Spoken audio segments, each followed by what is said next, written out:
here to are here today that I'm not going to say that that I can't do it. I just can't do it. I'm trying not to say because I heard myself back from last week and it just happens every 2 words. Okay. Who is here for the first time? So who wasn't here last week? So we got you could just put up your hand. Okay, your virtual hand. Okay, all right. Okay, all right. So the this is going to be hard. I'm going to share my screen. See if I can do this. Yeah.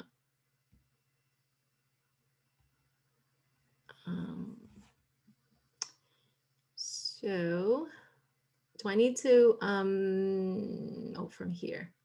Okay, can you guys see that? Yes, yes. Okay. All right, so session 2. So the first session we talked about um, um, that our marriages um, are for the good of staying together in our marriage for the good of for our good as a couple, our good for others, our good for our kids, community, etc., and our good for God. So now in this session, we want to just go past naming all those things and begin to look at tools. And this is my favorite session because tools are my thing, and tools really help us build a together for good marriage. So remember in the first session, for those who were here last week, we talked about differences in drift and how they challenge us in our marriage. Well, in this session, we're going to, like I said, we're going to look at tools, but we're going to look at tools that help us with dealing with drift. Okay. So, so the top of page 2, dealing with drift, staying connected. The focus here is on staying connected, and there are 4 things that we're going to talk about briefly that I've found couples that help couples stay connected. And the first one is this, and it is friendship, right? Simply friendship. It's actually on the top, I think it's on the top. Yeah, on the top of page 2. It says that, let's see if I could bring that up. Okay, by Harville Hendricks, it says marriage ultimately is the practice of becoming passionate friends, right? And most of my practice, as many of you know, consists of couples. And over the course of the week, I might see, I don't know, 8 to 10 couples. And these couples really let me into their lives. I hear deep and sometimes painful things about their life and their story. But what happens is that I start to hear some things that are common that come up over and over, and so I've kind of identified these areas here that all couples are challenged with. And one of the things that I hear a lot is this: we are stuck. We're just stuck. Nobody's done anything wrong. Nobody's betrayed the other. There hasn't been any, bad behavior. They're just stuck and unsure of how to get out of that rut and unsure about what to do. They either have had a better marriage before and don't know how to get that back, or they just want more out of their marriage, but they just don't know how to get it. So I learned as I work with these couples that this is what seemed to unlock their stuckness. Okay. If you, well, I tell them that just to go back to the friendship piece. Deep friendship is the foundational element in a marriage. According to John Gottman, he developed, he said, I'll go, actually, I'll say this first. He developed this um, therapy called GMCT, Gottman Method Couples Therapy, and he uses something called the Sound Relationship House. Actually, I have it right here. Okay. The Sound Relationship House theory to help couples get unstuck or just simply enrich what they already have. So this is what it looks like. If you look at the first three items starting from the bottom of the house, which is the foundation of the house, those are primary ways that couples can nurture friendship in their relationship. Okay. So building love maps is the first one. And that's maintaining awareness of your partner's world, right? Always learning about them. The other one is sharing fondness and admiration, and that's making deposits into your partner's emotional bank account, if you will, right? The other one is turning towards instead of away, and that's accepting or attending to bids for emotional connection. And we can talk more about that later. But I'm not going to unpack this whole house here because it's actually a whole other workshop. It's called the 7 Principles for Making Marriage Work. So we don't have time for that. So friendship is the root of commitment and trust. And more importantly, it forms the basis for intimacy and satisfying sex life in the marriage, right? So Gottman says, he explains this, that couples with deep friendships have mutual respect and enjoyment of each other's company. They tend to know each other intimately. They are well versed in each other's likes, dislikes, personality quirks, hopes, and dreams, and they have an abiding regard, and I underline that word, for each other, and express this fondness not just in the big ways, but in little ways, day in and day out. So Gottman refers to this word, this important word, regard, right? And I use it all the time when counseling couples, especially in the early sessions. When couples have even a fundamental regard for one another, there's hope. So the goal is that couples build friendship that is built on mutual respect and um, uh, enjoyment, companionship. But none of this is really possible without regard and respect, right? So how do you foster regard? How do you cultivate friendship? This is the question. But we really can't go into it that much in this workshop, unfortunately.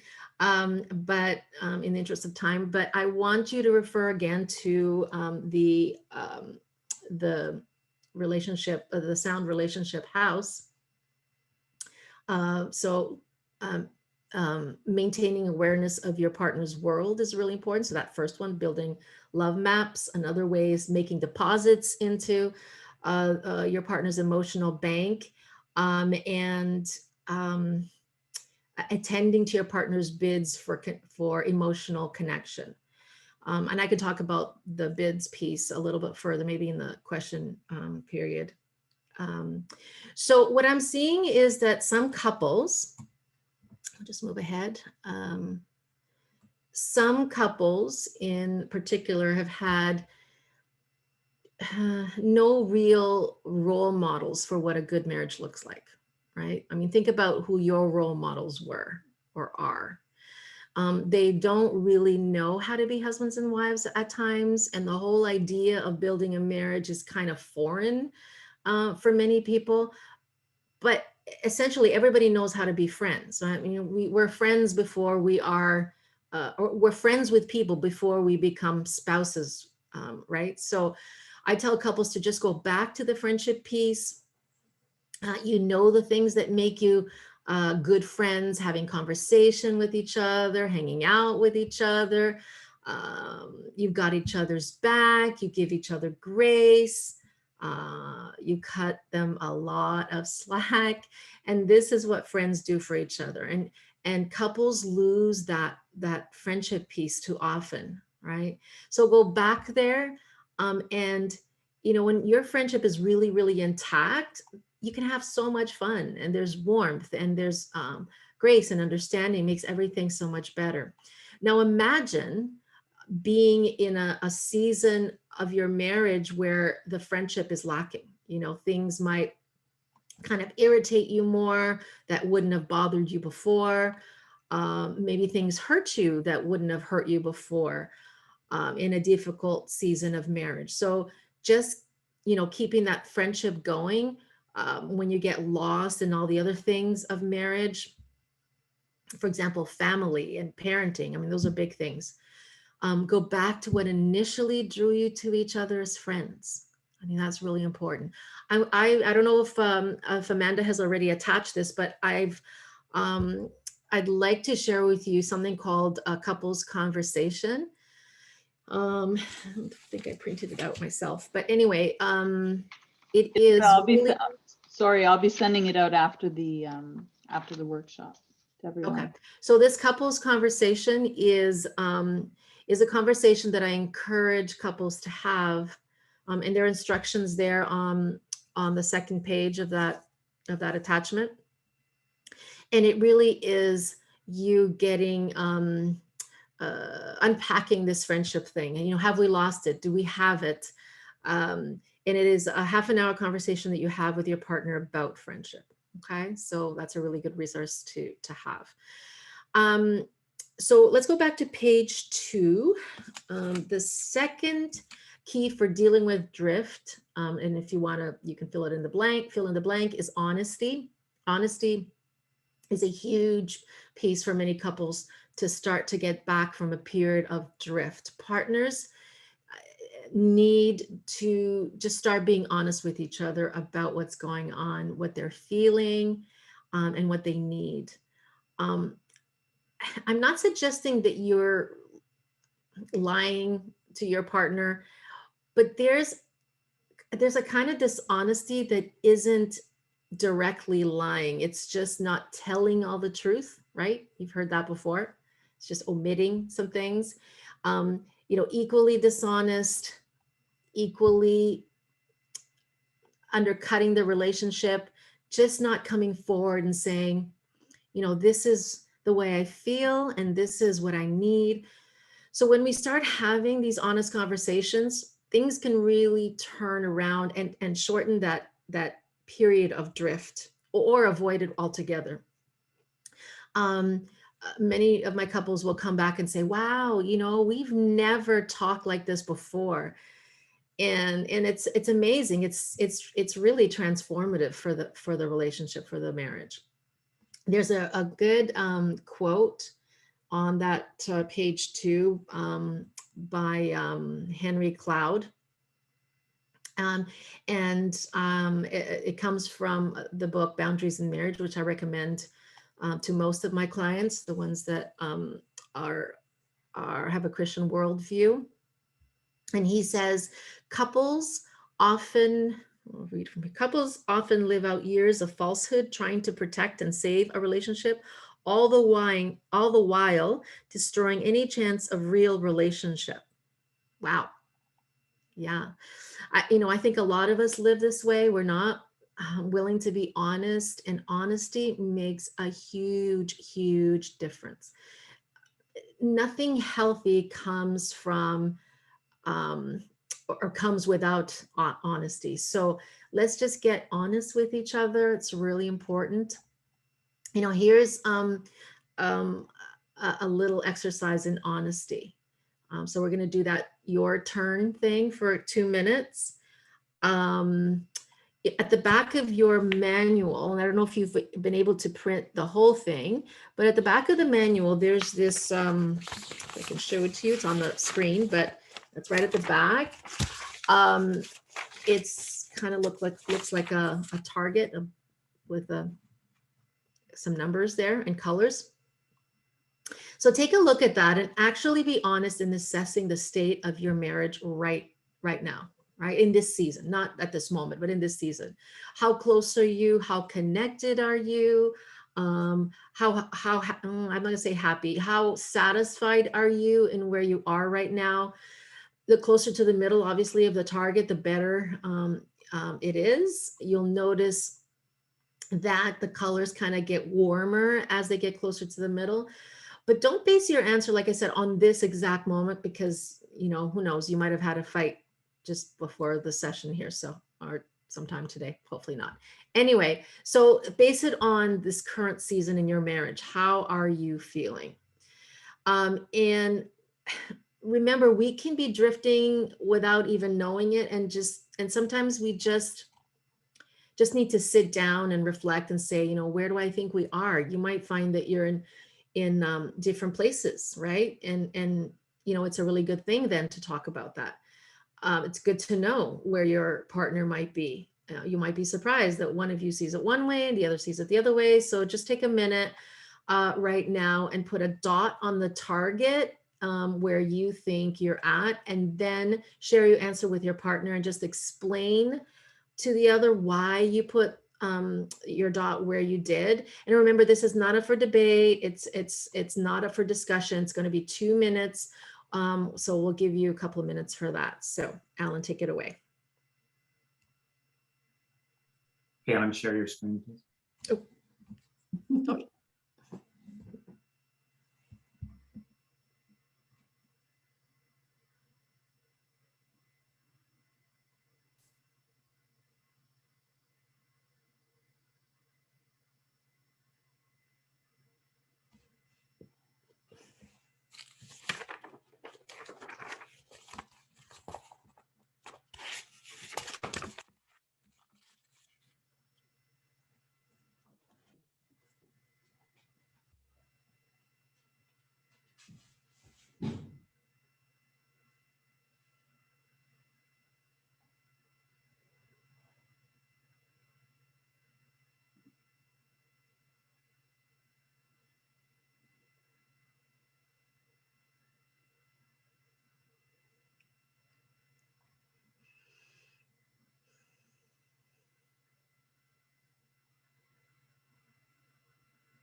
Okay. All right. So it's good to start this conversation. And it's really so important to hear our partners and listen to understand. And this is where we're going to go for the rest of the session, because here's what we've learned is that if we have kind of pretend honesty, we're going to get pretend intimacy, and that's really not our goal as couples. So we have to practice authentic, speak the truth in love kind of honesty, but not that brutal honesty, because that can be really hurtful. But speak the truth in love kind of honesty. That's how we can grow together for good, right? So here's some tools. We're still talking about how to deal with drift. We've talked about friendship and honesty, and now we're going to talk about priority, right? Couples that are together for good make their marriage a priority, and the common priority thieves or priority pirates are things like kids, right? Work, family, especially parents, friends, even church related activities and extracurricular activities. Now, all of these things are good in of themselves, right? We can't deny that, but they have a place on the priority list. And sometimes it's after our spouse. Now, we're not talking about, clock time, because I know, particularly if you're raising younger kids or um, you're building kind of your career, you can spend a lot of clock hours, on those things. That's just, maybe what's required at certain times of your life, but there's still a sense of priority with those things. So priority is often defined this way, right? If you answer the question, if you had to choose, would you choose me? Right? And that's a priority question, right? If you had to choose, would you choose me or the soccer game? Right? If you had to choose, would you choose me or your buddies? If you had to choose, would you choose me or, and you can fill the blank, right? That's the priority clarifying question. I get that we all have to live in the real world and we all have to balance a lot of responsibilities. But if you're ever stuck in that area and not really sure, if you ever want to know what the priority is, just ask your spouse, right? Ask, do you feel like a priority, right? And there's only one follow-up question to that question. Don't debate it. Don't try to defend the answer. There's the follow-up, a really important follow-up question, which is, what could I do to make you feel like a priority in my life, right? Do you feel like a priority? And now what can I do to make you feel a priority, like a priority in my life, okay? And the truth is that couples drift because they don't make each other a priority. They don't make time to talk, like really talk, there's a wonderful quote in your workbook by, I'm going to say, let's see who it is, Bill Doherty. And he says, if a married couple with children has 15 minutes of uninterrupted, non-logistical, non-problem solving talk every day, I would put them in the top 5% of all married couples. It's an extraordinary achievement. Top 5% of all married couples. You'd be surprised at how few couples don't even manage 15 minutes of conversation a day. So the original presenters of this workshop shared that when they realized they were drifting, they declared that year the year of honesty, right? You know how they have like the year of the, I don't know, the year of the fish, I don't know, the year of the pig, the year of the goat, I don't know, whatever. They declared that year the year of honesty. So maybe this might be a year of honesty for you, right? Just kind of really have those tough conversations you haven't had before, the ones that you've been thinking about and haven't had. So this means that when something comes up about the marriage that you think you should talk about, instead of setting it aside, talk about it right in the moment. Or at the very least, set aside a particular day of the week and time that you could talk about these things that are important. Gottman says that the marriage masters are those couples that shorten the time period between when a conflict or a fight or a disagreement happens and when they actually talk about it and repair from it, right? So develop a formula for talking, and here's one on page 2 that they mention. At least 15 minutes a day of non-logistical talk. Just ask each other, how was your day? Did anything happen today? Was there a God moment in your day? Just kind of ask each other those kinds of questions. And then once one evening or half a day a week, they say here, try to devote to the two of you, like a date night, if you want to call it that. And it doesn't have to cost anything. It really doesn't. Different seasons are going to see date night a little bit differently depending on where you're at. Especially when the kids are younger, it becomes difficult, but just try to carve out at least a couple of hours per week, put the kids to bed early if you have them, and then spend that time together, focusing on something that you both enjoy. And particularly one of the things, not particularly, sorry, one of the things that you want to avoid are things like watching TV and watching something, because you're really not looking at each other. You're just kind of quietly watching. So, and then maybe try a day a month that you would spend together, or just the two of you. And I know that can be really hard too, working things out with the babysitting if you have children. And especially if the kids are in a bunch of activities, that makes it difficult.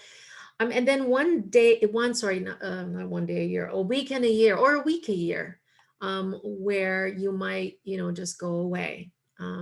Try to make that work. You can call that a State of the Union week or weekend, when you go away and talk about the year that passed, identifying where you went off the rails or where you went off track, where you drifted, and then try to look ahead and see what can be changed and improved, and maybe what mid-course corrections can be made in order to get where you want to go.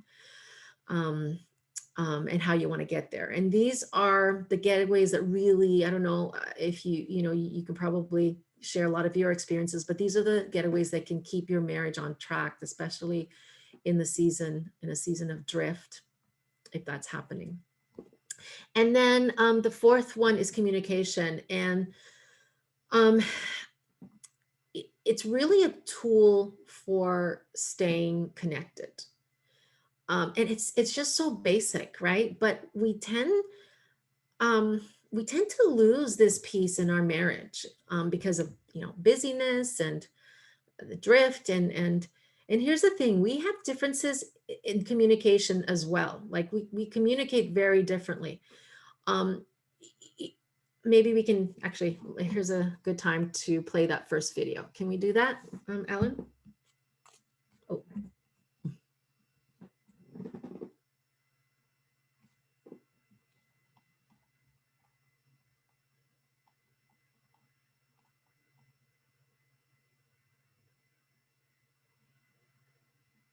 You have to learn how to communicate. That's the word, communication. You have to learn how your spouse communicates. That takes time. Men and women communicate differently. It took me 2 years of marriage to figure out my wife will never tell me to do anything around our home. If Tammy wants me to do something, she'll ask me a question. It's from the question that I got to stand there and figure out what it is she wants me to do. Simple example, say I leave a pair of my underwear in the middle of the bedroom floor, which frosts my wife. That's her word when she's angry. That just frosts me, Jeffrey. If I'm not frosting her, I'm driving her up a wall. That's another one. Kids would come in. Where's Mom? She's up the wall with frostbite. That's all I know. You won't believe what put her there, man. It was that pair of underwear in the middle of the bedroom floor. You're looking at the most powerful piece of cotton on planet Earth. So I leave my underwear in the middle of the room. Would she come to me and say to me, pick those up? That's 3 words. Hey, pick those up. 3 words! Would she say them? No, because that would be simple, direct, and right to the point. And at that moment, we would be communicating at the highest human level. The way God, the Creator, intended it, through language. She looks at me, looks at my underwear, and then asks, are those yours? I sure hope they are, otherwise I got a few questions of my own.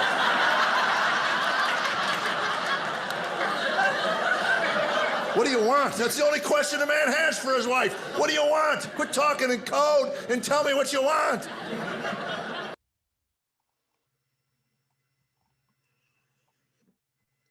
Hmm.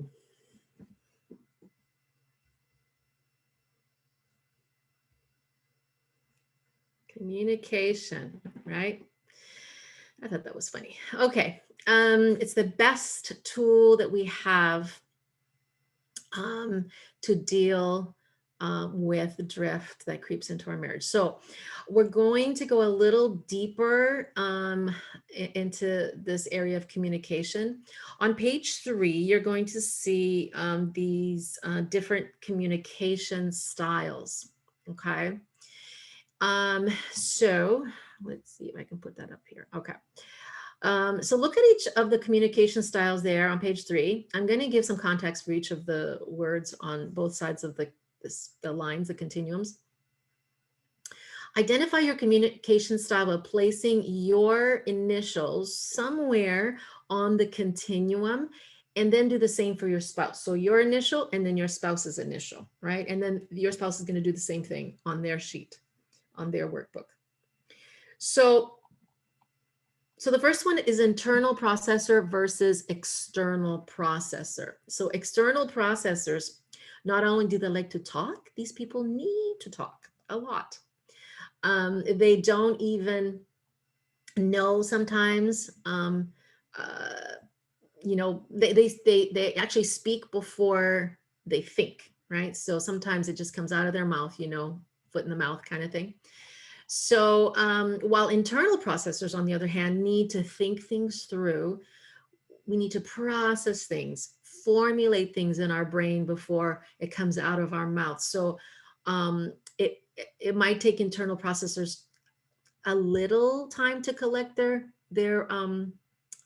thoughts, but their external processing partner will often just kind of jump in, maybe with another question or interrupt with an add-on or whatever. And then the internal processor's like, oh my gosh, now I have to start kind of formulating this. I have to start from scratch all over again.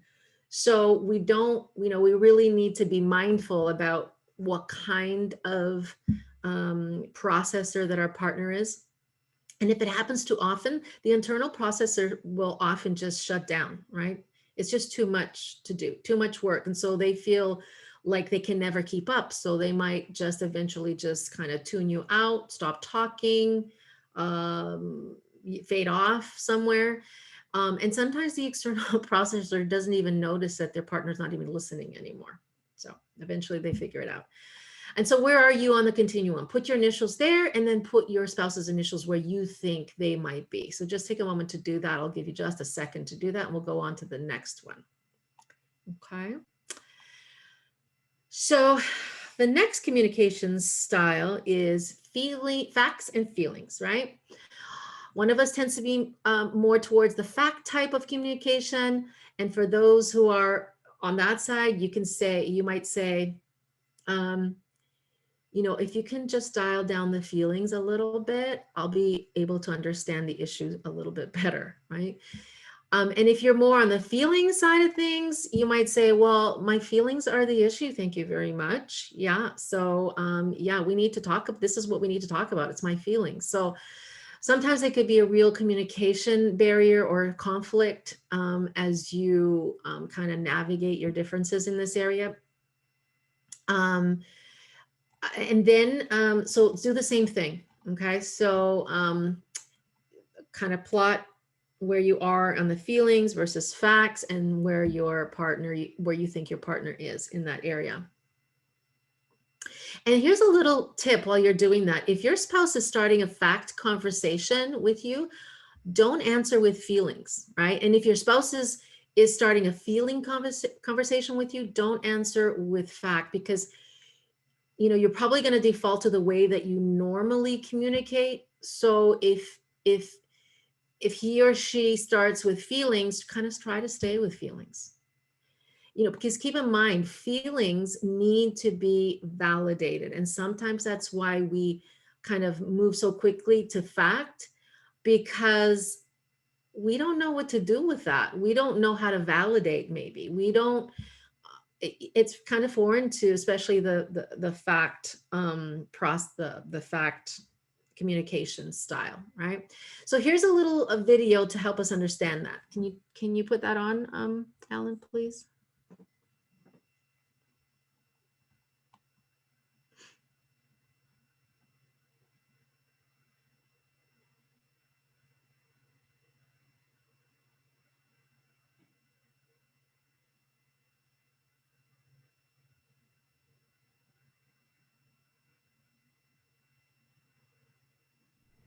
It's just, there's all this pressure, you know? And sometimes it feels like it's right up on me and I can just feel it, like literally feel it in my head, and it's relentless. And I don't know if it's gonna stop. I mean, that's the thing that scares me the most, is that I don't know if it's ever gonna stop. Yeah.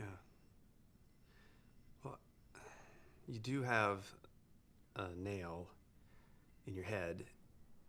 It is not about the nail.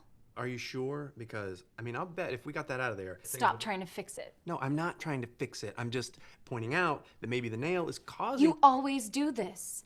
You always try to fix things when what I really need is for you to just listen. No, see, I don't think that is what you need. I think what you need is to get the nail See, you're out. not even listening now. Okay, fine. I will listen. Fine. It's just, sometimes it's like there's this achy, I don't know what it is. And I'm not sleeping very well at all.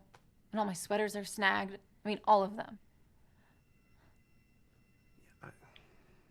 That sounds really hard.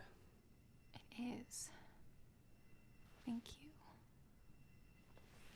Ow! Come on. If you would just... Don't.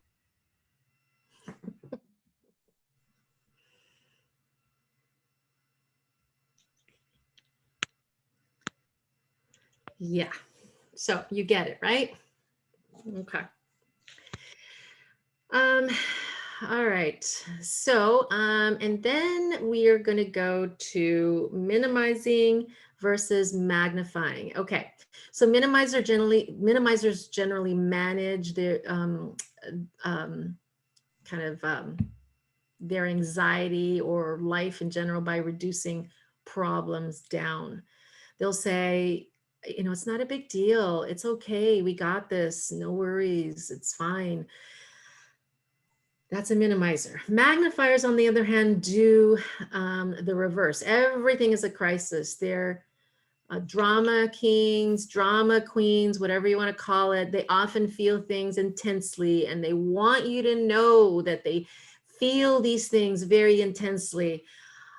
But here's the problem, though. When a magnifier comes together, is married to a minimizer, the minimizer feels all this intense stuff, and their partner tries to minimize even further. And the magnifier just says to themselves, they don't get it. They don't understand the seriousness of this issue. I need to just amp it up a little bit more. And so sometimes we feel like our partner just isn't getting it, right? And so we need to do something about it. So, you know, you feel the need to be more dramatic, to be even louder, to even infuse more emotion in there, just so that they would understand you. So you can get into trouble a little bit. So this is the cycle between minimizers and magnifiers. Where would you put you, and where would you put your partner on the continuum there? Okay, so the next style difference is that you can be a personalizer or an externalizer. And personalizers,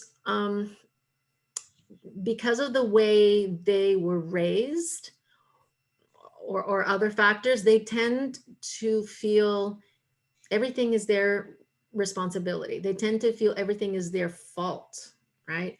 And when they have that kind of propensity, it's hard to bring up anything negative with them, right? Because their go-to is, oh, it's always my fault.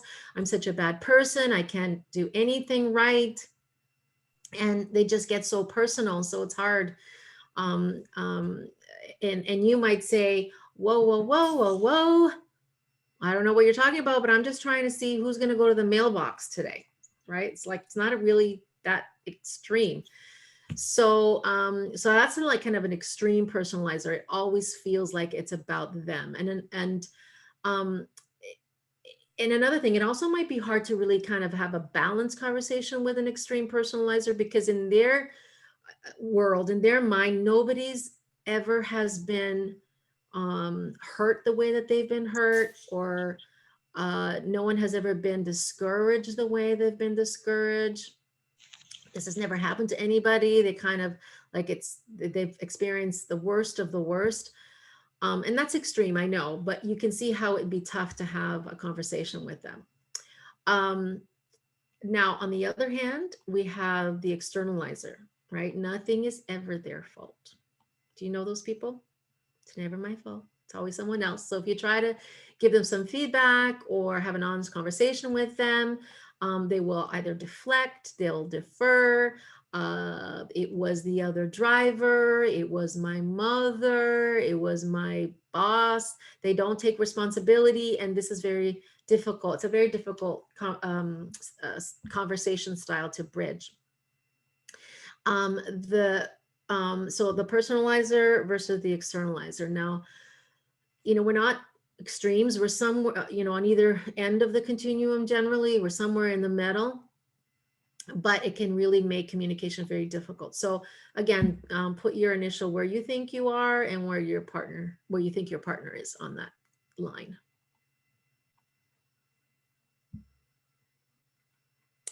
And then we get the digital or face-to-face communication style. We really have big differences in this area. So take a look at this video, Tim Hawkins. Take it away, Alan.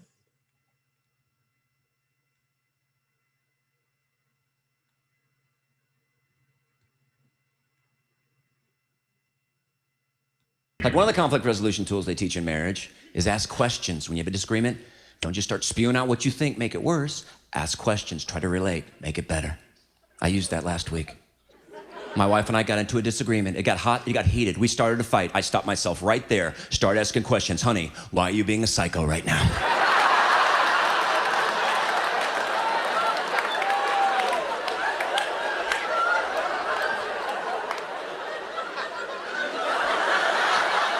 Men and women text differently. Like when men text something, it's just a couple of words, send. That's all I had to say. I have nothing left out of them. I'm tapped out right now. When I get another thought, I will send that out to you. But right now, just a couple of crickets playing racquetball up there. Yeah.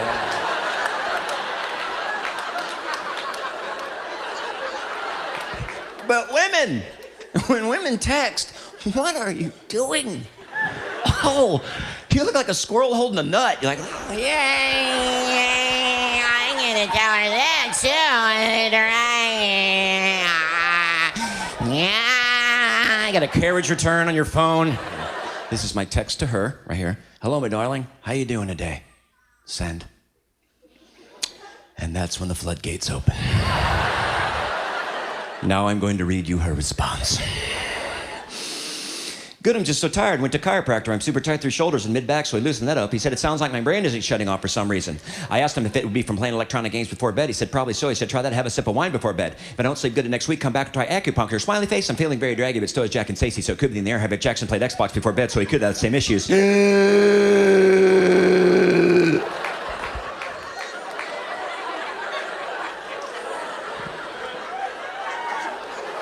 So I text back, okay.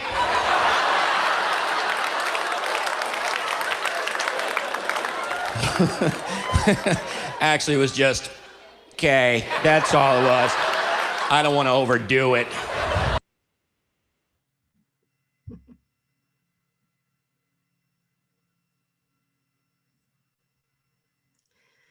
So there's some truth to that. We are all, we have differences in the way that we communicate, digital or face-to-face. So, for some people, for the digital kind of person, they tend to feel more comfortable writing things out, right? So it's really just a preference. Putting something in a text or an email, that's how their brain seems to work. It seems to be better and things seem to just come out better in writing, right? So mainly for internal processors, right? But external processors, it's not a conversation unless you're face to face. So you want to, you want to be able to see the person, have the person kind of, reflect on what you're saying. So where are you on that? What do you prefer, digital or face to face? And where do you think your partner is on that continuum as well?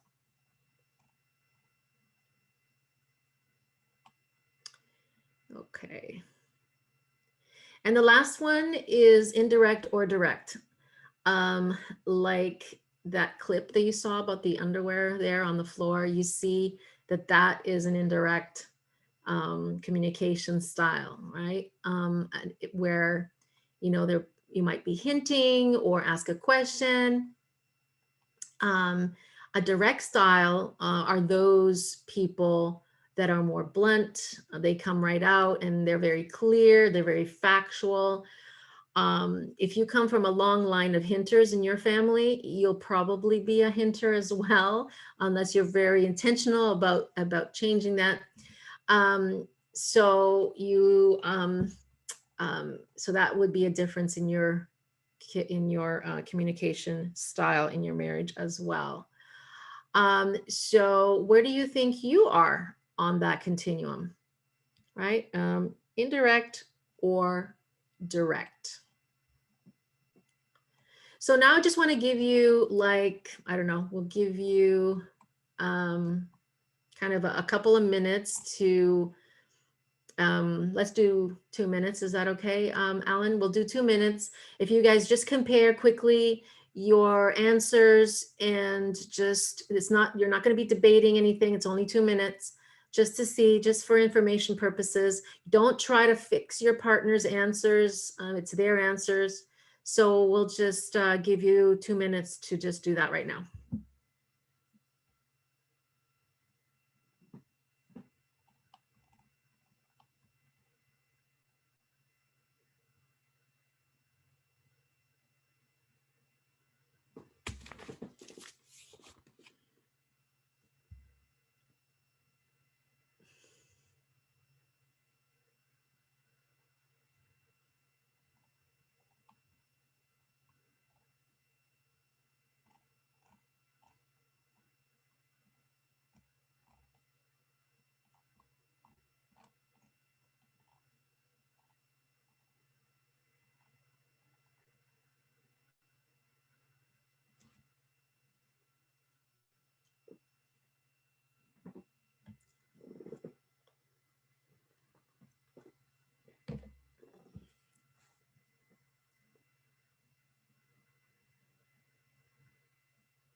Okay.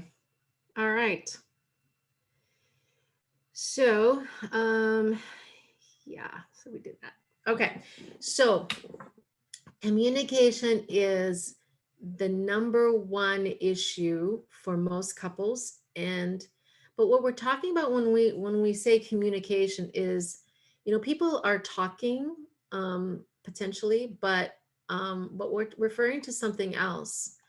We're referring to understanding, right? Listening to understand. And that is probably one of the most important parts of communication, is understanding. So take a look at this video. I think it's going to be the last video.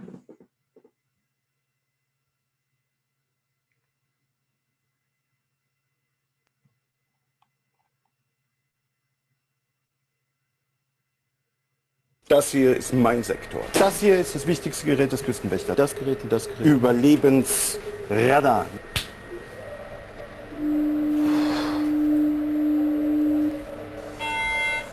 Mayday, mayday. Hello, can you hear us? Can you hear us? Can you... Over. We are sinking. We are sinking. Hello? This is the German Coast Guard. We are sinking. We're sinking. What are you thinking about?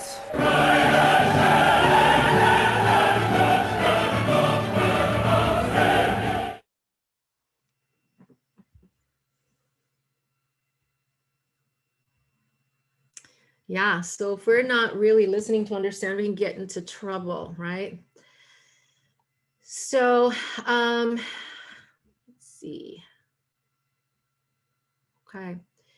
So there are two pieces to understanding. We have to speak clearly and listen carefully. So let's just start talking very briefly about speaking clearly. At the top of page 4, there's a verse from Proverbs that says, "The more talk, the less truth. The wise measure their words." Wouldn't it be great if we could try to live that verse out? But sometimes we just talk so much and it gets in the way. So think before you speak. And think is an acronym. The acronym is here. So we want to see if what we're saying is true, and not just factually true, but because that's a given, but emotionally true. Have you ever been tempted to kind of shade things just to sort of create an impact or manipulate through a certain emotion that you're showing? So it's important that it's true and it's factually and emotionally true. The next one is it helpful? Are you just talking to vent, or are you actually trying to help the situation? Because if you're not trying to help the situation, maybe it doesn't need to be said. The next one is it inspiring? Is this likely to bring out the best in my partner? Is this likely to inspire my wife to love me more? Or is it inspiring my husband to be a better person, or to love God more? If it's not inspiring, then maybe I should just kind of leave it out of the conversation. And then is it necessary? And again, the person who uses a lower or a smaller amount of words, in every couple, there's always someone that uses less words. They're usually pretty good at this, and they don't speak unless it's really, really necessary. But if you're the partner that speaks a lot, you might need to kind of dial it down a little bit, and only say what's necessary. And the fifth and the last thing, is it kind? If there's someone to admire in life, are people that are kind, right? It's not the people that are smart, it's not the people that are driven, it's the people that are kind. And a kind person is a godly person. When people speak with kindness and gentleness and understanding, don't you admire those people? We can really respect them. And so, let's really consider, is what I'm going to say, is it kind? And there's a lot of wisdom in this, in this acronym. Okay. So the Gottman Institute does amazing research, and they have studied couples in what they call their love lab. And they watch a couple have conversations particularly those those contentious conversations. And they watch them for 15 minutes and they break down the language that they use. They break down the words the couple uses, and they can predict with 85% accuracy whether they'll divorce or not, just by observing them. And here's the key characteristic. It's the positive to negative ratio. It's not the couples that go the distance. It's not that they have conflict or use harsh words, but they use 5 times more positive comments than they use negative. Okay. So you can write that ratio down in your books, 5-1, right? Positive to negative ratio. And in their research, couples that divorce, okay, use about 0.8-1. So that's almost 1-1. And that's surprising, because a lot of us, might think, hey, you know what? I said something nice. I mean, I said something harsh, something negative, but I also said something really nice. But really, that's not good enough. You have to kind of flood the conversation with positive things. You have to say many more positive things than you would a negative thing. So Gottman says that the masters of marriage use 20 positive interactions to every negative one, right? 20-1. So think about how you could maybe use that as a goal for your marriage, right? Changing your language. And I have to mention that physical touch is also can be a positive interaction too. So if you put those two things together, physical touch and say something nice, that's a double whammy. You're doing well. Okay, so think before you speak. And then the next one is articulate your needs and your feelings clearly using I statements, okay?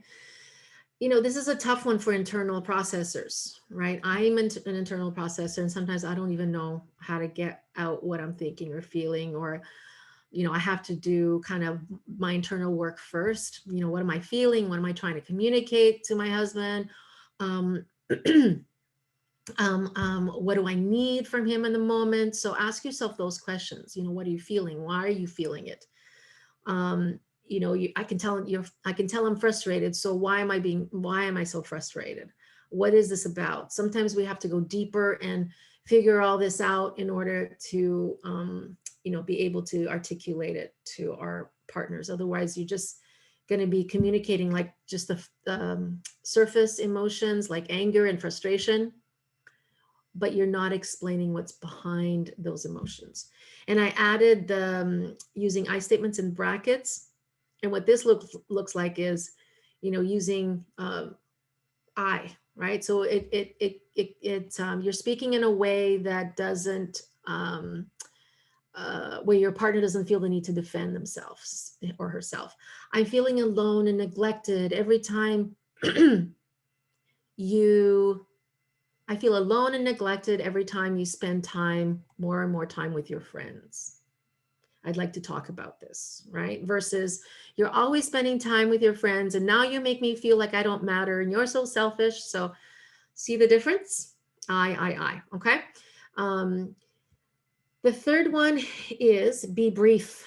And that one is really kind of important, because if you're long-winded and begin kind of branching out into stories and bring in the past and all that, it makes it really hard for your partner to stay present, to stay focused. So be brief when it's your turn to speak. And then the fourth thing is, when you actually do, oops, something popped into my screen. That's weird. Okay, so when you actually do finally start to speak, then you could, oh my goodness, this is all went blank. Okay. Words are really, really important when you do try to speak. So things like, common words that we tend to use are those absolutes, right?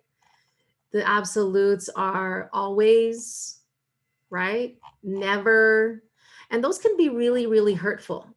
They can be very hurtful words because that actually could incite even a whole other argument. And before you know it, you don't even know what you're arguing about, right? So you want to be really careful with the kind of language that you use.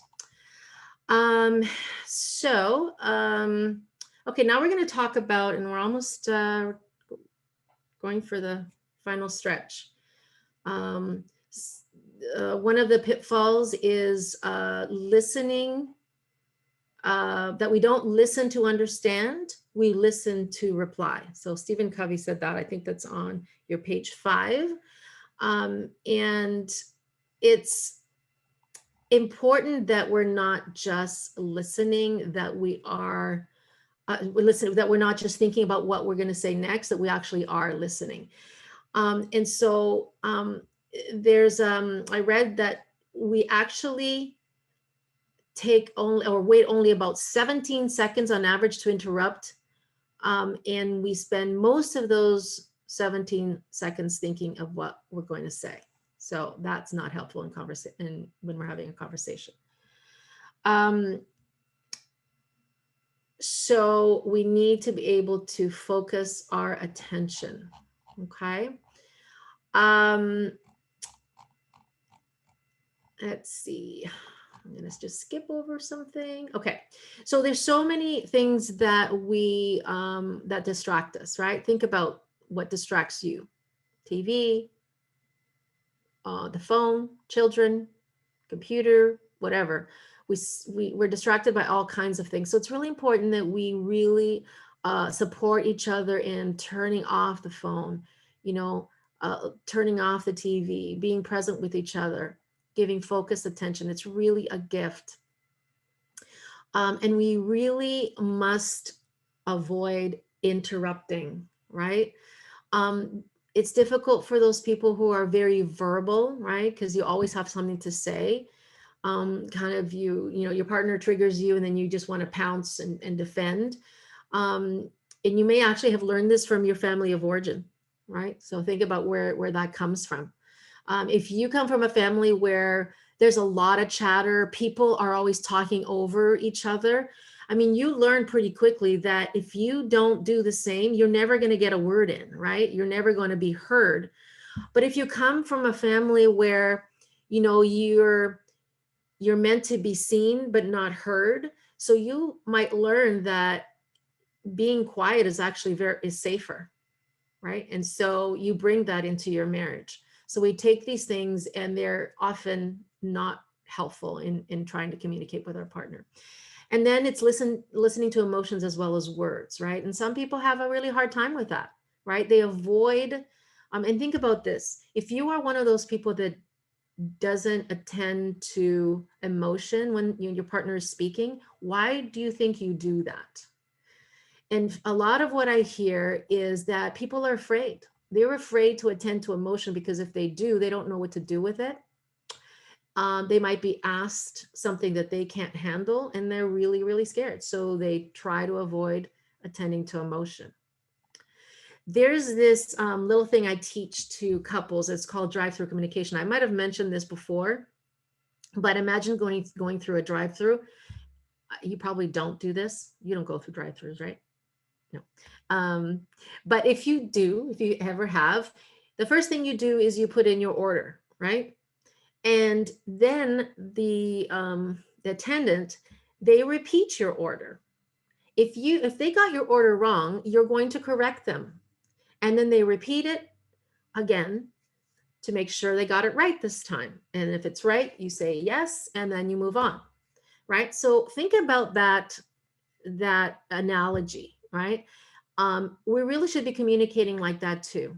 And I've attached a couple of resources on that. One of them is called communication. I think it's just called communication. Yeah. One of them is called communication, is like 3 sheets to this one resource. I'm going to explain to you how you do this. And there's another one that's really amazing. It's the Gottman, it's from the Gottman Center. It is How to Be a Great Listener. And that one is you can print it out like a nice little booklet and have it on hand. So basically what you need to do, what it might look like is, let's say you say to your partner, so I'm really feeling a lot of pressure to go and visit your family. This is really difficult for me. And I feel very anxious about doing that. And then what you might say in response is, so what I'm hearing you say, honey, is that you feel really anxious about going to my parents' house. Wow, that must be really hard for you. Is there anything I can do to help you with that?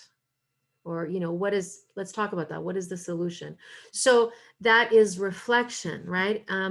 Is using either your own words or the words of your partner and repeat what they say, because you actually have to be listening to repeat what they say, right? If you're not listening, you can't do it, right? And it really does help the other person feel like they've been heard. The other thing is ask good questions, right? Asking good questions. These two kinds of questions really help you be a very good communicator, right? So clarifying questions, right? It keeps the conversation kind of clean and tidy, right? You want to know more because maybe you didn't understand at the beginning. What do you mean by that? Can you give me an example of what you're talking about? Those are good clarifying questions. Then there's probing questions. It allows us to kind of go deeper under the surface a little bit, get into the deeper thought life of our partner. Why do you think you're feeling that way? And how did that, and I'm not going to say make you feel, I was just about to do it, but I won't. And how did that feel when that happened? Tell me more about that. And I don't say make you feel, because no one can make us feel any particular way, right? We have control over most of our feelings. Okay. And that's another topic for later.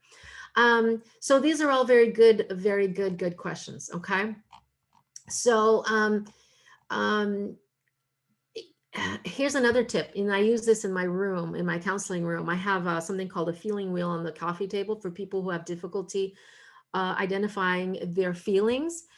Print it out from the internet. It's called a feeling wheel, and you can, if you can't articulate what you want to say, what you're feeling, just pick a feeling from the wheel, and that'll kind of help you share with your partner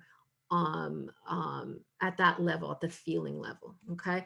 And then ask your partner what they need from you. Don't assume what they need. Don't be afraid to ask them for what they need, and be prepared for the answer. Okay. What do you need from me right now? I'm going to skip over this. Okay. So really important that we're able to ask these questions. There are times when your partner doesn't even know, and you might even just say, what do you want me to just hold you right now? Do you need me to give you some space? Do you want me to just sit with you quietly?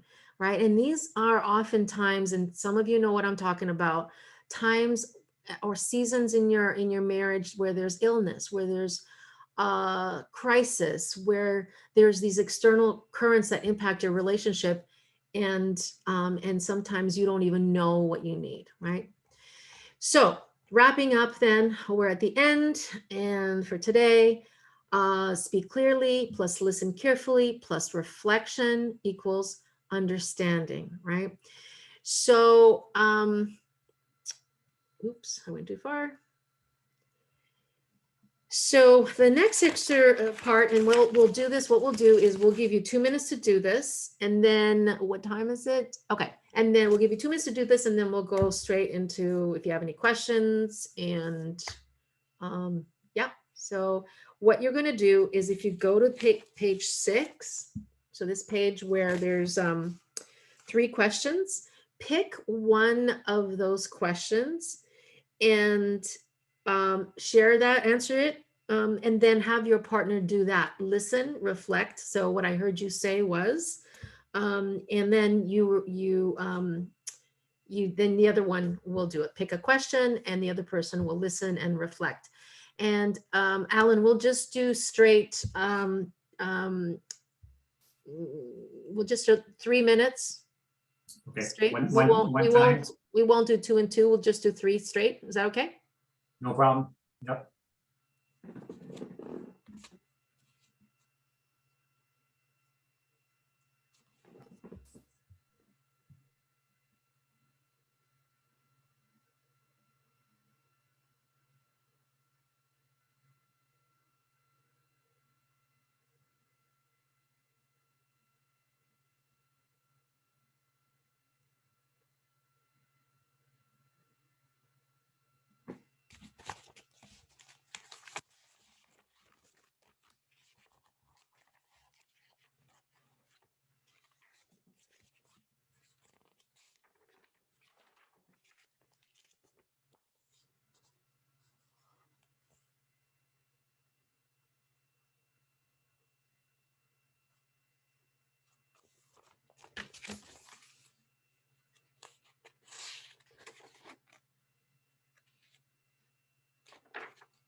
All right. So, some of us may not have had that much conversation in a while. So good that you are practicing that. And so in next week's session, we are going to be talking about conflict resolution. We're going to offer some tools on dealing with differences and how we manage conflict. I'm going to share the 10 steps to resolving conflict, as well as the elements of seeking and granting forgiveness, so repairing, as well as a resource from Gottman called The Aftermath of a Fight. So anyway, so that's it for today.